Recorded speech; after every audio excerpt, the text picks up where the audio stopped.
말씀은 에스더 1장 1절에서 12절까지 말씀 보겠습니다.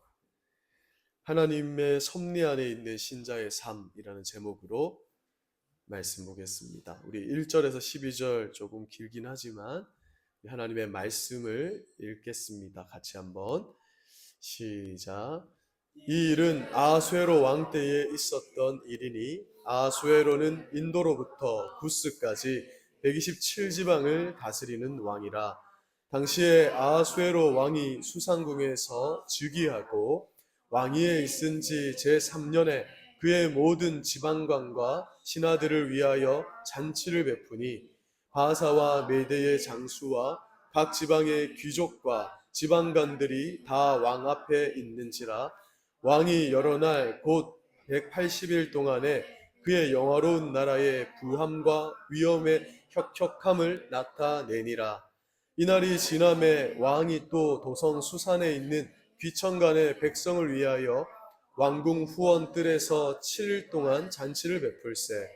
백색, 녹색, 청색 휘장을 자색 가는 배줄로 대리석 기둥 은고리에 매고 금과 은으로 만든 걸상을 화반석, 백석, 운모석, 흑석을 깐 땅에 진설하고 금잔으로 마시게 하니 잔의 모양이 각기 다르고 왕이 풍부하였으므로 어주가 한이 없으며 마시는 것도 법도가 있어 사람으로 억지로 하지 않게 하니 이는 왕이 모든 국내 관리에게 명령하여 각 사람이 마음대로 하게 함이더라. 왕후 와스디도 아수에로 왕궁에서 여인들을 위하여 잔치를 베푸니라. 제7일에 왕이 주흥이 일어나서 어전 넷이 무흐만과 비스다와 하르보나와 빅다와 아박다와 세달과 가르가스 7사람을 명령하여 왕후 와스디를 청하여 왕후의 관을 정죄하고 왕 앞으로 다가오게 하여 그의 아리따움을 뭇백성과 지방관들에게 보이게 하라 하니 이는 왕후의 용모가 보기에 좋음이라. 그러나 왕후 와스디는 내시가 전하는 왕명을 따르기를 싫어하니 왕이 진노하여 마음속에 불붙는 듯 하더라. 아멘. 오늘부터 우리가 에스더 말씀을 들어가고자 하는데요. 이 에스더서는 마치 한 편의 영화를 보는 것 같이 그런 극적인 줄거리를 갖고 있기 때문에 다른 성경에 비해서는 비교적 읽기가 수월한 책입니다. 읽기가 좋다라는 말이죠. 그런데 또 한편으로는 자칫 그런 흥미로운 스토리에 묻혀서 하나님께서 에스더서를 통해 우리에게 주시고자 하는 그런 본연의 메시지는 놓쳐버릴 수도 있습니다. 그러니 오늘부터 시작되는 에스더서 설교를 통해서 이 에스더서가 담고 있는 하나님의 메시지를 깊이 있게 누리시는 시간 되시기를 바랍니다. 바벨론에서 포로 생활을 하던 유대인들이 고레스 칙령으로 총 3차례에 걸쳐서 예루살렘으로 귀환합니다. 한 번에 귀환한 것이 아니고 대규모로 3차례에 걸쳐서 예루살렘으로 귀환을 하게 되는데 에스더서는 언제 쓰여졌냐면 1차 귀환과 2차 귀환 그 중간 사이에 있었던 시기입니다. 그때 페르시아의 수도 수산이라는 곳에서 일어난 어떤 사건을 배경으로 하고 있어요. 그리고 에스더라는 한 유대 여인이 하나님의 섭리 안에서 이 페르시아라는 강대국의 왕후가 되어 하만이라는 자의 계략으로부터 자칫 유대인들이 몰살당할 뻔한 그 위기에서 유다 민족을 구원한 이야기를 내용으로 하고 있습니다. 자, 이러한 배경과 내용으로 에스더서가 우리에게 전달하고자 하는 메시지가 뭐냐면 하나님의 보이지 않는 섭리에 관해서예요. 우리가 앞으로도 살펴보겠지만 에스더서에는 하나님이라는 이름이 등장하지 않습니다. 의도적으로 뺀 거예요. 왜냐? 우리 삶 가운데 하나님이 보이지 않는 것처럼 여겨지는 그 상황 속에서도 우리 하나님이 섭리라는 이름으로 우리와 함께 계시다는 것을 보여주는 것이 에스더서이기 때문입니다. 특별히 성도가 위기에 처했을 때 어떤 자세를 취해야 하는지, 또 그때 무엇을 해야 하는지를 에스더서는 아주 잘 전달해주고 있습니다. 자, 에스더서에 등장하는 인물들, 뭐 에스더도 있고 모르드게도 있고 또 악한 하만도 있고요. 또 페르시아의 왕 아수에로도 있습니다. 다 이러한 자들이요, 다 각기 자기 마음에 원하는 대로 계획들을 합니다. 그러나 하나님께서 그 걸음을 인도하시기 때문에 그들이 계획한 것의 결과는 결국은 하나님께서 계획하신 대로 흘러가더라는 걸 보여주고 있어요. 그래서 우리가 에스더서를 읽다 보면 자연스럽게 어떤 구절이 떠오르냐면 바로 잠언서 16장 9절이 떠오르는 겁니다. 같이 한번 읽어볼까요? 시작. 사람이 마음으로 자기의 길을 계획할지라도 그의 걸음을 인도하시는 이는 여호와시니라. 아멘. 이 말씀이 단순히 잠언서에 듣기 좋으라고 있는 말씀이 아니라 진짜 오늘 내 삶의 걸음을 내가 선택했고 때로는 타의에 의해서 움직일지라도 하나님께서 인도하고 계신다는 사실이 믿어져야 신실한 그리스도인으로서 살아가는 것입니다. 영화 기생충 여러분 아시죠? 기생충에는요, 다음과 같은 아주 유명한 대사가 나옵니다. 극 초반에 기택 역을 맡은 송강호 씨가 아들 기우에게 이렇게 말합니다. 아들아, 너는 다 계획이 있구나. 이게 굉장히 명대사가 됐거든요. 이것이 기생충이라는 영화가 가진 주제를 함축하는 대사라고 하더라고요. 가난한 자들로 대변되는 이 극중 기택 가족은 각자 나름의 계획을 가지고 살아갑니다. 그런데 문제는 뭐냐면 계획하는 대로 되는 게 하나도 없다라는 것을 보여주는 게 이 영화의 메시지거든요. 그런데 이 메시지가 한국 사람들에게만 공감되는 주제가 아니라 전 세계가 공감하는 메시지였기에 오스카를 석권한 거예요. 아카데미 작품상을 받았잖아요. 저는 영화를 보면서 이 봉준호 감독이 정말 인간 세상의 이치를 잘 파악해서 기생충이라는 영화를 만들었구나, 정말 잘 녹여놓았구나 생각했습니다. 사람이 자기의 길을 계획하지만 그것이 사람의 계획대로 흘러가는 법이 없더라는 거예요. 여러분 다 인정하시죠? 우린 그렇게 살아가고 있으니까.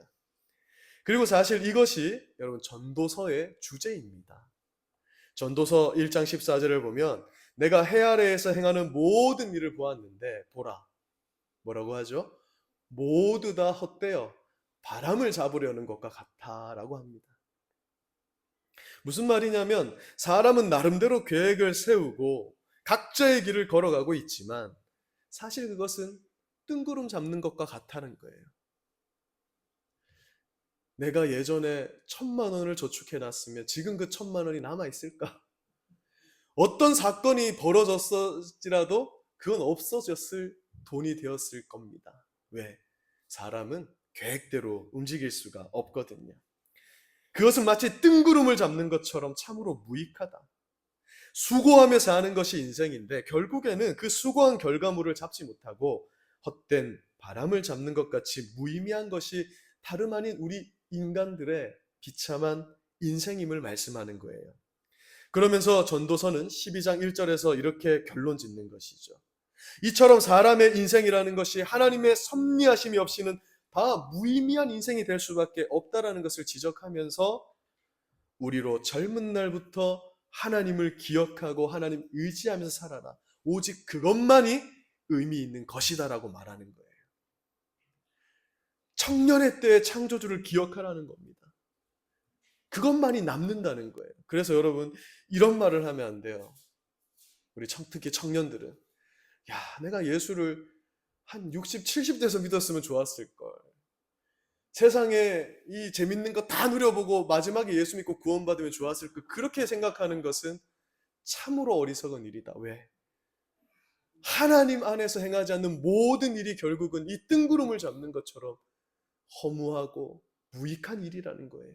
그러나 젊은 날 예수를 붙잡고 살아가는 그 삶은 너무나 힘겹고 앞길을 알 수 없는 것 같은 그런 길이 펼쳐지는 것일지라도 하나님 안에서 결론 지어지는 것은 영광스러운 삶이기 때문에 전도서는 이렇게 결말 짓고 있는 것입니다. 하나님을 모르는 자들의 계획은요, 그 인생에 하나님의 특별한 도우심과 보호하심과 간섭하심이 없기 때문에 그들의 바람과는 달리 그 끝은 결국 허망하고 절망적인 결과를 향해 달려가게 됩니다. 반면에 하나님의 섭리 안에 있는 우리 신자들의 인생은 그 계획이 하나님의 인도하심과 보호하심 속에서 움직이고 있기 때문에 그 결과는 반드시 선한 방향으로 마침표를 찍게 된다는 거예요. 그리고 이러한 인생의 원리를 성경 중에서 가장 잘 담아놓은 책이 바로 여러분 에스더서입니다. 사람이 마음으로 자기의 길을 계획할지라도 그의 걸음을 인도하시는 이는 여호와 하나님이시니 결국 모든 것이 합력하여 선을 이룹니다.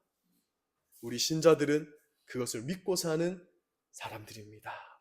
이것이 에스더서의 주제예요. 자, 에스더서에 등장하는 아수에로 왕은요, 예전에 영화 300이라는 영화가 있었는데 거기 막 괴물처럼 나오는 왕이 하나 있어요.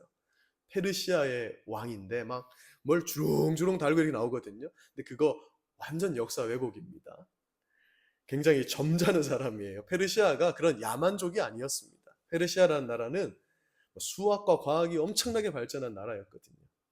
그 나라의 왕인데 원래 이름은 크세르크세스입니다. 이게 헬라어 이름인데 우리가 외국인을 만났을 때 에스더서에 나오는 아수에로 아세요? 여러분 절대 모릅니다. 세계사에서는 크세르크세스라는 이름입니다. 에스더 1장 1절을 보니까 이 아수에로 왕이 페르시아를 다스릴 때 그가 다스리는 나라가 얼마나 컸던지 여러분 인도에서 구스가 지금의 어디냐면 이디오피아입니다. 거기까지 이르렀는데 그래서 땅의 크기가 지도로 보면 이 정도 되는 거예요. 로마보다도 더 큰 제국이었죠. 그래서 127개의 지방을 다스렸다 기록합니다. 그러니까 실로 어마어마한 땅덩어리를 차지한 황제였던 거예요. 이 아수에로가 수상궁이라는 곳에서 자기 이 권세의 그 어마어마한 그런 혁혁함을 나타내고 싶었습니다. 자기 권세 영향 아래에 있는 이 127개의 지방의 모든 지방관과 신하들을 불러놓고요. 무려 180일간이나 잔치를 베풀었대요. 말이 180일이지, 그죠? 엄청납니다. 그리고 에스더 1장 4절을 보니 아수에로가 이렇게 엄청난 잔치를 베푼 이유가 뭐였다고 합니까? 자기가 이렇게 만들어 놓은, 읽어 놓은 이 나라의 부함과 위엄과 혁혁함을 자랑하고 싶었다는 거예요. 그럼 좋은 집으로 이사하면 집들이를 왜 하죠? 자랑하고 싶으니까 하는 거죠. 네. 교회가 나중에 건축 같은 거에서 크게 지으면 사람들을 모아서 왜 입당 예배 같은 걸 하죠? 물론 하나님께 영광이지만 사람의 마음에 자랑하고 싶다. 이 아수에로 왕이 자랑하고 싶었던 거예요. 자, 이에 그치지 않고 아수에로 왕은 180일의 잔치가 끝난 후에 수도 수산에 있는 백성들을 따로 부릅니다. 이때는 빈부 기천을 가리지 않고 모든 왕궁 정원 모든 사람들을 왕궁 정원 안뜰로 불러들여서요 7일 동안 잔치를 베푸는데 그 7일간의 잔치가 얼마나 대단한 것이었는지 에스더 1장 6, 7절이 이렇게 말씀합니다.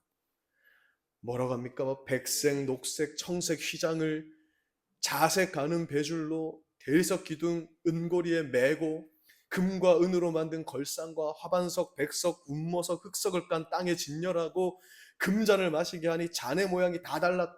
왕이 풍부하였으므로 어주가 한이 없다. 이런 말을 합니다. 여러분 근데 좀 이상하지 않으세요? 아니 성경이 할 일 없어서 이 세상 왕인 아수에로 왕의 부귀와 영화를 무엇 때문에 이렇게 세세하게 기록해 놨을까요? 너무 세세하지 않습니까? 분명한 건 너희는 하나님을 믿는 자들이니까 아수에로보다 더 많은 부귀와 영화를 구하고 누려라 그렇게 기도해라 이런 메시지는 분명 아닐 거예요. 그죠? 그 정도는 알 수 있죠. 그건 아닐 겁니다. 그러니까 에스더서는 뭘 말하고자 하는 거냐면요.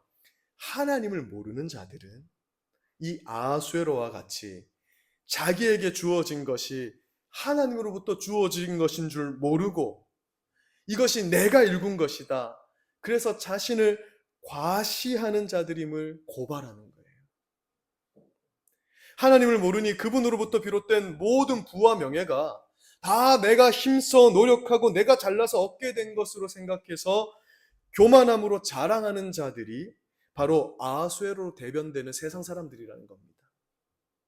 여러분, 이 아하수에로도 이러한 엄청난 왕이 될 수 있었던 거 누가 허락하신 것이죠? 하나님이 허락하신 거거든요. 근데 마치 자기 것처럼 자랑하고 있으니 하나님이 그것을 콧방귀를 뀌면서 고발하는 장면이라는 거예요. 여러분, 그러나 기억하십시오. 에스더서는 아하수에로의 이 엄청난 부와 명예가 결국 어디에 사용되는 것을 보여주냐면 하나님 자녀들의 구원을 위한 한낱 소품에 불과하다는 것을 우리에게 선포해 줍니다. 이것들이요 다 어디 쓰이냐면요, 하나님 백성들의 구원을 위해서 사용된다는 거예요. 하나님께서 섭리 안에서 세상 사람들이 소유하고 있는 부와 명예를 당신의 자녀들을 위해서 사용하고자 한다면 그것은 그저 하나님의 자녀들을 위한 도구에 불과하다는 것. 우리가 이것을 보면서 우와 부럽다, 어떻게 저런 것이 다 있냐 하는 게요, 하나님이 손 하나 까딱 하시면 우리 하나님의 자녀들을 구원하고 돕고 세우는 데 사용하는 도구에 불과하다. 왜냐? 출애굽기 19장 5절이 말씀합니다. 이 세계는 다 누구에게 속했기 때문에? 하나님께 속했다는 거예요. 다 하나님 거라는 겁니다. 에스더서뿐만 아니라 성경에 기록된 수많은 사건들은 한결같이 하나님께서 세상 역사를 택함을 받은 성도들의 구원을 위해서 구속사의 도구로 사용하신다는 사실을 계시해주고 있어요. 오늘날 성도들 개개인의 삶이 이렇게 하나님의 섭리적 손길에 의해서 인도하심을 받고 있는 것입니다. 위대해 보이고 강력해 보이는 세상의 권세, 내가 그 앞에서 전전긍긍할 수밖에 없는 세상의 그 부와 능력들이 사실은 하나님 앞에서 당신의 자녀들을 위해 사용하시는 한낱 막대기에 불과하다는 것을 하나님 당신의 자녀들을 알기를 원하시는 거예요. 너무나 거대하고 화려해 보이지만 하나님이 막대기처럼 이렇게 사용하다가 다 쓰면은 아궁이에 던져버리는 것에 불과하다는 것입니다. 사랑하는 여러분, 그러니 세상 권세를 두려워하지 마십시오. 하나님보다 세상의 권력을 더 두렵게 여기고 그것을 더 존귀하게 여기는 것은 우리 신자들에게 어울리는 모습이 아닙니다. 신자들은 하나님께서 이 땅에 세우신 질서를 물론 존중해야 돼요. 그러나 그것을 하나님보다 우위에 두지 않는 사람들입니다. 물론 이 일이 쉽게 되는 것은 아닙니다. 치열한 갈등과 두려움이 있을 거예요. 그러나 대학생들은 교수님에게 쫄지 마세요. 직장인들은 삶의 재정적 어려움, 그 직장 상사들 때문에 쫄면 안 돼요. 하나님이 우리에게 그러한 권세들을 주변에 두신 이유가 뭐냐면 우리 구원과 우리의 영적 성숙을 위해서 그들을 두셨다라고 말씀하고 있는 거예요. 그러한 배짱을 가지라는 겁니다. 그러니 혹시라도 교수님이 두려워서 또는 교수님이 준 어떤 페널티가 두려워서 주일 예배를 소홀히 하지 마시길 바랍니다. 우리 청년들은. 그리고 재정적 어려움 때문에 또는 승진 때문에 내가 손해를 보기 때문에 하나님의 일 잠시 미뤄두고 세상과 타협하지 않는 우리 성도님들 되시길 축원드립니다. 우리 하나님이 어떤 분이시며 나를 어떻게 여기시는지를 생각하십시오. 그것이 우리 신자들이 가져야 할 이 신앙의 정체성이고요, 자부심이에요. 이런 영적 자부심이 우리 성도님들의 삶에 가득하시길 주님의 이름으로 축원드립니다. 다시 본문으로 돌아오겠습니다. 자, 아하수에로가 7일간 도성 안에서 큰 잔치를 베풀었어요. 그때 왕후 와스디도 왕궁에서 여인들을 위해 특별한 잔치를 베풀었습니다. 고대 사회니까 남녀가 섞여서 잔치를 누리는 게 아니라 이제 왕후는 여인들을 위해서 따로 잔치를 베풀었던 것 같아요. 자, 그런데 잔치의 마지막 날인 7일째에 이 아하수에로가 술을 마시고 기분이 너무 좋아졌습니다. 그래서 술 기운에 여기 주흥이 올라 이렇게 표현을 했는데 7 궁전 내시에게 일러서 왕후 와스디에게 그의 아리따움을 뭇 백성과 지방간들에게 보이게 하려고 관을 쓰고 이리로 오라고 명령합니다. 무슨 말이냐면 예쁘게 치장하고 내 안에 예쁘지 자랑하고 싶었던 거예요. 술 기운에. 자, 그런데 어찌된 일인지 왕의 명령을 들은 이 와스디의 반응이 영 시큰둥합니다. 왕의 명령을 전해받은 왕후 와스디가 왕의 이 제안을 거절해버리는 거예요. 그리고 이 일로 아하수에로 왕이 진노하게 되는데 에스더 1장 12절에 보니까 뭐라고 말씀하죠? 그 진노하여서 마음속에 불이 붙는 듯 했다는 거예요. 이게 이제 굉장히 중요한 포인트가 됩니다. 아하수에로는요, 성질이 급한 사람, 불 같은 사람. 예전 우리 아버지로 따지면 이 옆에 내가 하면서 그냥 잿더리 던지는 사람이에요. 근데 이 쓰레기 같은 이 감정을 하나님이 사용하십니다. 자, 사실 왕후 와스디의 이러한 행동은요, 당시 시대적 상황으로 볼 때는 도저히 이해할 수 없는 행동이에요. 뭐 오늘날처럼 당신이 뭔데 나도 지금 손님 맞이하고 있는데 뭐 나를 와라 가라 부르고 난리냐 하는 그런 시대가 아닙니다. 고대 사회잖아요. 남녀의 차별이 있던 잘못된 것이지만 어쨌든 고대 사회에, 그러니까 부부싸움이라도 할 수 있는 그런 시대적 배경이 아니고, 게다가 남편이 누구예요? 페르시아라는 그 강대국의 왕 아닙니까? 왕의 명령은 왕후도 거절할 수 없는 절대적인 것이거든요. 심지어는 왕 자신도요, 왕 자기가 내뱉은 말을 함부로 취소할 수가 없었어요. 왜? 왕이기 때문에. 그래서 곤란을 겪는 일들이 막 뒤에 나오거든요. 그러니까 왕이라고 자기가 뱉은 말도 함부로 취소할 수 없을 정도의 위험을 가진 왕의 말인데 어떻게 왕후 와스디가 나 안 갈 건데 이렇게 할 수 있는가? 이해가 되지 않는다는 겁니다. 자, 그러나 우리 신자들은 이 역사적 사건 앞에서 하나님의 섭리를 발견하게 되는 것이죠. 현재 유다인 중에서 앞으로 그들에게 일어날 끔찍한 사건, 어떤 사건이냐면 하만이라는 자가 등장해서요, 그가 계략을 세우는데 그것 때문에 유다인들이 몰살당할 그 엄청난 일을 누구도 예상하지 못하고 있어요. 그런데 그때에 하나님은 당신의 백성을 구원하기 위해 계획을 세우고 계셨다는 겁니다. 자, 에스더가 페르시아의 새로운 왕후가 되어서 그들을 구원해야 돼요. 그리하려면 왕후의 자리가 비어 있어야 되는데 지금 왕후가 있네요. 그럼 어떻게 해야 돼요? 왕후가 사라져야 돼. 즉 하나님의 입장에서는 너무나 사소한 일이라고도 할 수 있는 이 와스디가 폐위되는 일에서도 하나님의 섭리가 작용하고 있었다는 겁니다. 그리고 이 놀라운 계획에 아하수에로라는 한 왕의 불같은 성격이 사용됩니다. 한번 참아줄 수도 있잖아요. 안 참았어. 참을 수 있는 성격이 아니 이 사람은. 그리고 왕후 와스디의 이해할 수 없는 이 실수거든요. 그러니까 아무 의미 없이 그냥 지나가는 것처럼 보이는 인간의 쓰레기와 같은 그 실수투성이의 일상마저도 하나님의 섭리 안에서 사용되고 있음을 확인하게 되는 겁니다. 잘 보십시오. 그저 부부싸움으로, 조금 비하해서 말하면 그저 부부싸움으로 시작된 일인데 에스더가 왕후가 되는 첫걸음이 됐다는 거예요. 자, 이 일로 아하수에로 왕은요, 곧바로 페르시아의 7 현인과 논의를 합니다. 이 7 현인들이 7명이 있었는데 항상 어떤 나라의 중대사를 같이 이렇게 계획하고 의논하던 사람들이었어요. 그 논의의 결과가 뭐냐면 왕후 와스디를 폐위하자는 겁니다. 그리고 그 후에 그리스를 정복하기 위해서, 이건 역사적 사건이죠, 살라미스의 전, 미칼레 전투에 출전을 합니다. 이 아하수에로 왕이 크세르크세스가 그리스를 한번 잡아보겠다고 출전을 합니다. 그래서 300이라는 영화가 나온 거예요. 스파르타가 막 스파르타 하면서 막아섰던 그 전쟁을 하러 가기 전에 이 사건이 있었던 거예요.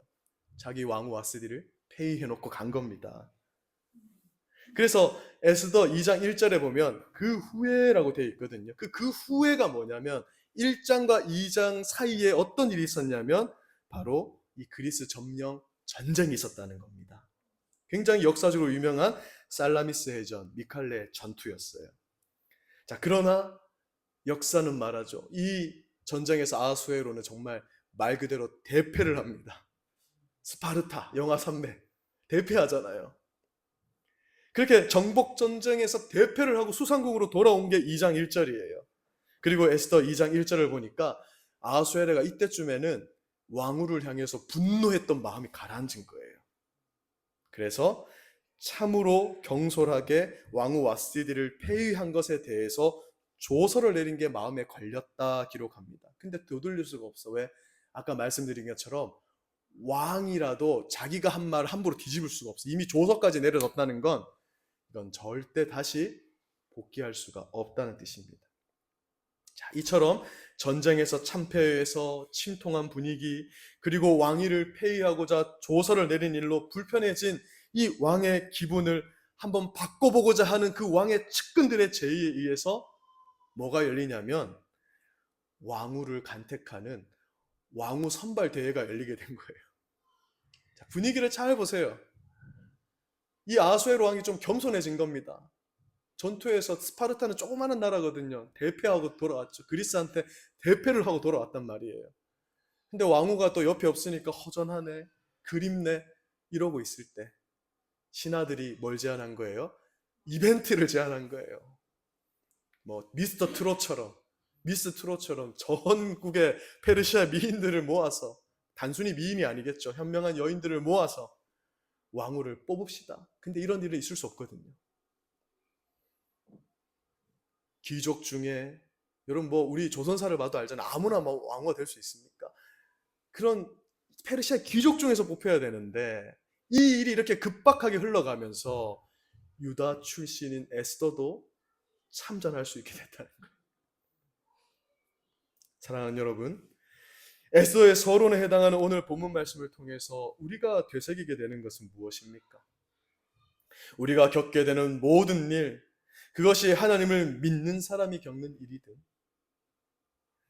또는 하나님을 모르는 사람이 겪게 되는 일이든, 그리고 그것이 좋은 일이든 나쁜 일이든 간에 그 중에 하나님의 섭리 아래에서 벌어지지 않는 일은 없다라는 겁니다. 특히 에스더서는 우리 하나님은 일이 진행되고 나서 움직이시는 분이 아니라고 밝히고 있습니다. 우리가 어떤 사건을 겪기 전에 우리는 이런 일이 벌어질 것도 예상치 못한 그때에 하나님은 우리 자녀들의 인생에 간섭하시고 개입하시며 가장 좋은 방향을 계획하셔서 인도하시는 하나님이시라는 걸 보여주고 있잖아요. 또한 우리를 위해서는요, 이 세계사의 흐름마저도 움직이시는 분이 하나님이시다, 우리를 그렇게 귀하게 여기신다라는 걸 에스더서가 강력히 말씀하고 있습니다. 앞으로 유다인들에게는 절체절명의 위기가 닥쳐옵니다. 그러나 우리 하나님은 당신의 백성을 구원하시기 위해 이렇게 먼저 움직이셨습니다. 아하수에로 왕, 왕후 와스디, 페르시아의 신하들까지 구속사를 이루기 위한 섭리의 도구로 사용하셨어요. 하나님 입장에서는 짝대기에 불과한 거예요. 에스더는 바로 이 놀라운 사실을 우리에게 확인시켜주고 있습니다. 그러니 사랑하는 여러분, 이제 모든 일을 하나님의 섭리의 손길에 맡겨드립시다. 모든 일의 결과가 반드시 선하게 마무리될 것이라는 그 믿음을 가지고 우리가 어떠한 상황에서도 의심하지 말고 불안해하지 말기를 축원드립니다. 오늘 우리가 함께 살펴보고 있는 이 섭리라는 것은 뭐냐면요, 창조주 하나님께서 창조하신 모든 세계와 그 세계 안에서 일어나는 모든 상황을 통치하시고 계속 보존하시며 그분이 계획하신 가장 선한 방향으로 온 세상을 인도하고 계심을 가리키는 용어입니다. 따라서 우리 신자들이 하나님의 섭리에 대해서 묵상할 때 가져야 하는 가장 근본적인 내용은 이것이에요. 하나님의 섭리는 가장 큰 것에서 가장 작은 것에 이르기까지 모든 피조물과 행위와 상황에 영향을 미칩니다. 그래서 내 실수마저도, 내 믿음 없음마저도, 나의 좌절마저도, 뭐 때로는 성공과 좋은 일마저도 다 하나님의 섭리 아래에서 버무려져서 결국 합력하여 선을 이루고 있음을 말씀하고 있어요. 기억하십시오. 하나님의 섭리라는 보이지 않는 손은요, 이 세상에 미치지 않는 것이 없고 내 전 인생에 만져지지 않는 시점이 없다라는 것입니다. 그리고 특별히 하나님의 자녀에게 미치는 이 하나님의 섭리는 반드시 우리를 선한 방향으로 인도하십니다. 그래서 때로는 야, 일로 가면 안 된다. 너는 왜 생선을 달라고 해야지 자꾸 독사를 달라고 하냐. 떡을 달라 해야지 왜 자꾸 돌을 달라 하냐 하면서 우리를 교정해 가시는 거예요. 그것이 우리는 싫죠. 그러나 그것이 하나님의 사랑의 섭리의 손길임을 기억하라는 것입니다. 연약한 우리는 하나님의 섭리하심에 대해 의심할 수밖에 없습니다.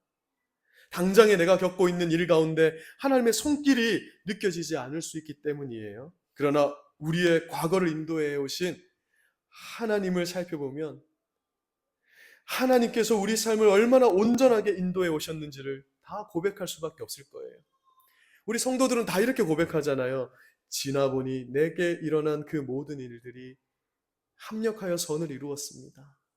지나보니 알겠습니다. 라는 고백이 우리 신자들의 신앙에 다 자리 잡고 있지 않습니까? 그래야 해서 잠언 16장 9절에서는 이러한 하나님의 인도하심을 이렇게 표현한 겁니다. 우리 한번 읽어보겠습니다. 시작. 사람이 마음으로 자기의 길을 계획할지라도 그의 걸음을 인도하시는 이는 여호와시니라. 아멘. 예수님은 참새 한 마리가 땅에 떨어지는 그 사소한 일을도 하늘에 계신 성부 하나님의 뜻이 아니고서는 일어날 수 없다. 특별히 하나님은 우리의 머리털 숫자까지 다 헤아리고 계실 만큼 작은 일에도 간섭하고 계심을 분명히 밝히고 계십니다. 즉 우리 하나님은 결코 나의 삶을 이대로 두시는 하나님이 아니십니다. 반드시 선한 방향으로 역전시키시며 반드시 우리 걸음을 인도해서 하나님의 영광을 드러내는 삶으로 바꾸어 주시는 하나님이십니다. 그래서 개인적으로 저는 우리의 모든 삶이 하나님의 선하신 섭리 안에 있다는 것이요, 얼마나 감사가 되고 위로가 되는지 몰라요. 하나님 앞에서 바르게 살아보려고 발버둥 치면 칠수록 도리어 제 안에 죄악되고 나약한 모습을 뼈저리 발견하게 되거든요. 참 절망스럽습니다. 하지만 저의 그런 허물과 약점, 그 절망마저도 하나님의 섭리 안에 있다면 결국은 선하게 마무리된다라는 것을 알려주시기 때문에 오늘도 용기와 위로를 얻게 됩니다. 우리는 때로 가난하고 연약하며 육신의 질병으로 고통받기도 할 것입니다. 부모님으로부터 물려받은 아픔일 수도 있고요. 과거 나의 뼈아픈 실수 때문에 내가 지금 고난을 겪는 것일 수도 있습니다. 그럴 때면 자칫 내 삶을 정말 부정하고 경멸하고 싶은 마음이 들 수도 있을 거예요. 그러나 여러분, 정말 지워버리고 싶은 그 쓰레기 같은 내 삶의 조각들마저도 하나님의 섭리라는 은혜 안에 넣으면 그 속에서 다시금 믿음으로 살아갈 힘을 얻게 된다는 것을 기억하시기 바랍니다. 네, 말씀을 마무리하겠습니다. 우리 그리스도인들은 염려와 걱정, 불안을 멀리할 수 있습니다. 내 삶의 모든 것이 결국 하나님의 섭리 아래에서 움직이고 있기 때문이죠. 바로 그 섭리 속에서 하나님은 쉬지 않고 일하십니다. 우리 구원을 위해서 오늘도 열심을 다하십니다. 우리를 결코 포기하지 않으시는 신실하신 하나님이십니다. 내가 현재 어떤 상황에 놓여 있는지와 상관없이 우리 하나님이 여전히 나를 가장 선한 길로 인도하고 계십니다. 한 치 앞도 보이지 않는 안개 같은 현실, 내 과거의 실수로 인해 겪고 있는 현재의 어려움, 때로는 내 잘못과 아무 상관없이 찾아온 억울하고 고통스러운 사건들마저도 우리가 이 모든 시간을 소망으로 버텨낼 수 있는 이유가 바로 하나님의 섭리가 있기 때문인 줄로 믿습니다. 자, 앞으로 이어질 에스더 강해를 통해서 이 보이지 않는 곳에서 일하시는 하나님을 더 깊이 만나시길 바랍니다. 그리고 크신 섭리 아래서 참된 평안을 누리며 놀라운 신앙의 성장을 이루시는 우리 귀한 성도님들 되시길 주님의 이름으로 간절히 축원합니다. 기도하겠습니다. 하나님 아버지 감사합니다. 오늘은 에스더 1장을 통해서 우리 신자의 삶에 역사하시는 하나님의 섭리에 관하여서 살펴보았습니다. 우리 귀한 성도님들의 삶에 하나님의 섭리가 있음을 기억하게 하여 주시옵소서. 나의 어려운 순간들, 절망적인 그러한 상황들, 내 실수로 인해서 도저히 역전되지 않을 것만 같은 그런 현재를 우리 하나님의 섭리 안에 있기 때문에 하나님은 역전시키시고 온전하게 선한 방향으로 결론 지어 주실 줄로 믿습니다. 우리가 이 믿음을 붙들고 나아가게 하시고 이 한 주도 주님의 섭리를 믿으며 감사하며 그 길에 인도하심을 따라 살아가는 귀한 성도님들의 한 주간의 삶이 되도록 주님 붙들어 주시옵소서. 귀한 말씀 주심에 감사드리며 예수님 이름으로 기도드립니다. 아멘. 네, 우리 찬송가 370장